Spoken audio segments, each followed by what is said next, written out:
AITAH for not letting go when my sister-in-law SBF told me let's get one thing clear, I didn't need to justify my actions to you.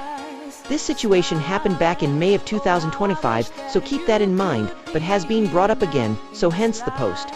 I will be so happy if at least one person reads all of this and gives advice. Me, female 21, had been with my fiancé, male 25, for about 3 years when this situation occurred. I genuinely felt like I had created good relationships with his immediate family, his mom, his dad, his sister 26, etc. I am someone who each of these people have heavily relied on to help with doing their taxes, keep their car insurances up to date, help with school assignments, both the mom and sister were in school, etc. I never said no to any request or need, edit for context for everyone not understanding me helping out, etc. Please read. You have to keep in mind that my fiancé family is Hispanic and I am the only person who is fluent in English. None were born in us, only me, not even my fiancé is fluent, so it was natural for them to ask me for help and lean on me for everything. And I am not great at saying no, especially to people I think care about me, so I took on more and more. I don't care that he helped. In fact, I wish she got more help from others like her other kids, so I wouldn't be the go-to person she asks, and so I wouldn't feel bad saying no. BC, if he say no, she has no one to help her. I am happy she has someone other than me to help, because I'm not doing it anymore after everything. The time came that my fiancé and I were going to move states for our jobs. When we were about to move, my sister-in-law, female 26, introduced us to her new boyfriend of 1 week at the time, a male 4. The age gap worried me for the reason that my parents had an identical age gap, and it is precisely what tore them apart over time. But I kept that opinion to myself and supported their relationship. When we met him, I liked the guy. Thought he had a good sense of humor and seemed nice. Around 4 months later, I was shocked when things went sideways.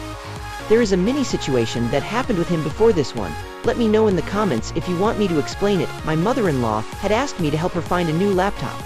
So I FaceTimed her and we talked for around an hour going over pricing and options. Finally, we settled on the 2025 MacBook Air Male 4.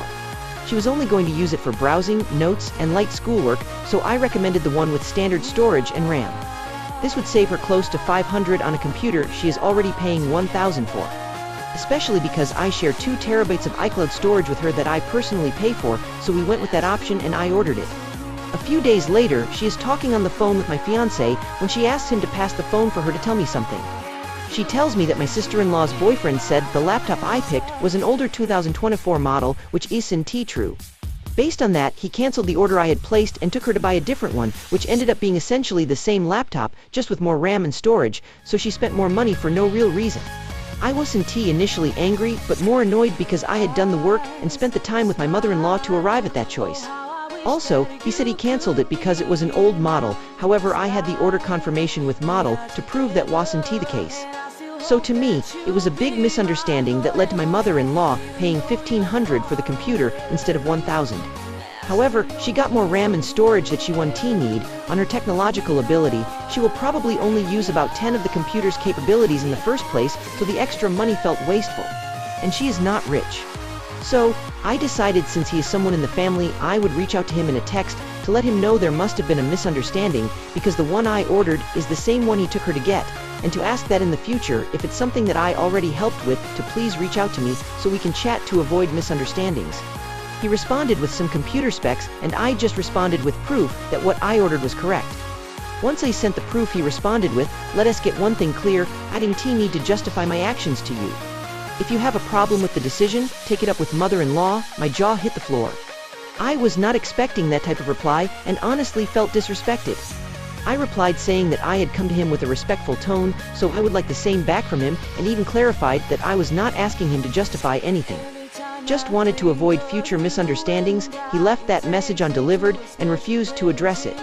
Update, and this is the same guy who months before called me while I was at work to yell at me because the Airbnb I booked for 8 people, including himself for my Mill's birthday, did not allow pets.